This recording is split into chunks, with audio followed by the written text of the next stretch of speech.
ไม่ทาและยาแย้มนี่มันร้อนมันนวดนะ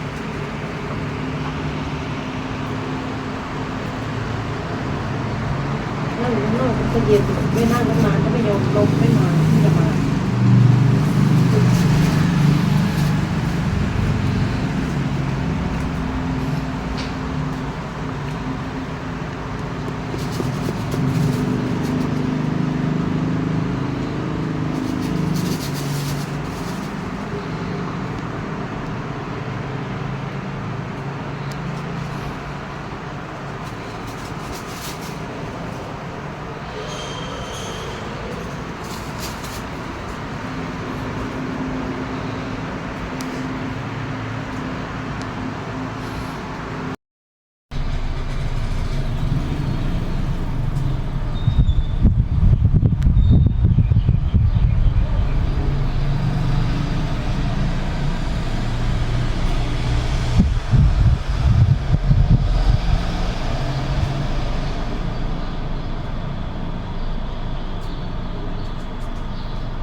ยิงก็ดีแล้วมีผูกก้นเอาลูกให้แล้วก็ไปสบายเลยมาดิ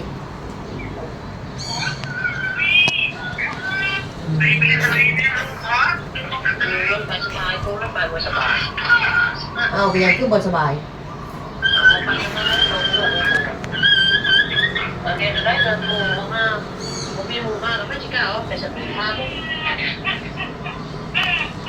เอาแล้วมึงที่ไปเห็นอย่างนี้เมื่อ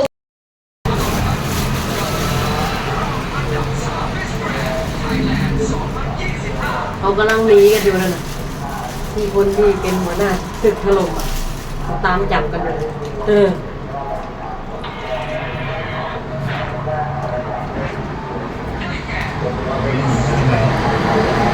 คนที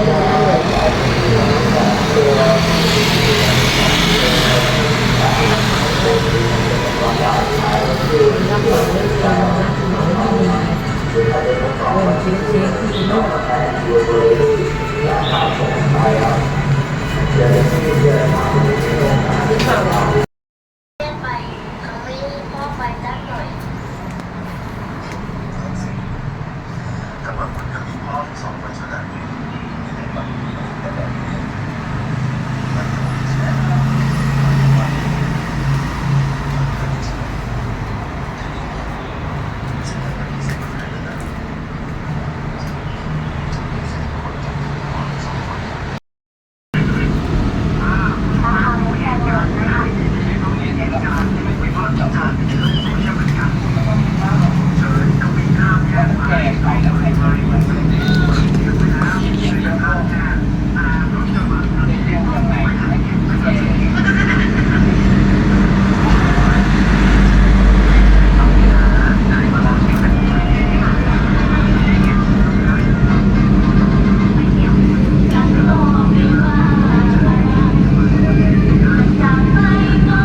ติด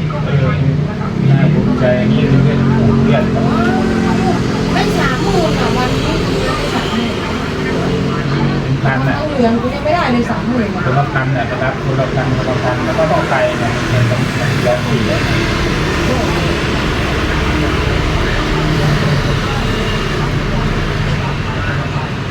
ซื้อมอเตอร์ไซค์เลยไม่ได้ซื้อมอเตอร์ไซค์เลยซื้อรถเลย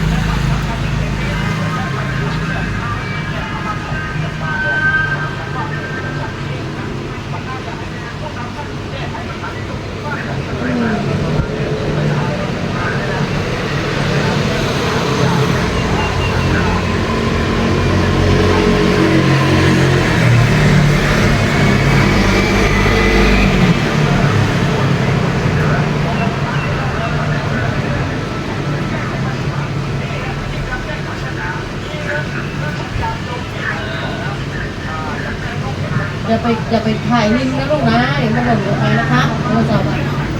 ถ่ายเรื่องลงข้างนอกหน่อยนะลูก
ายถูกด้วยสิพี่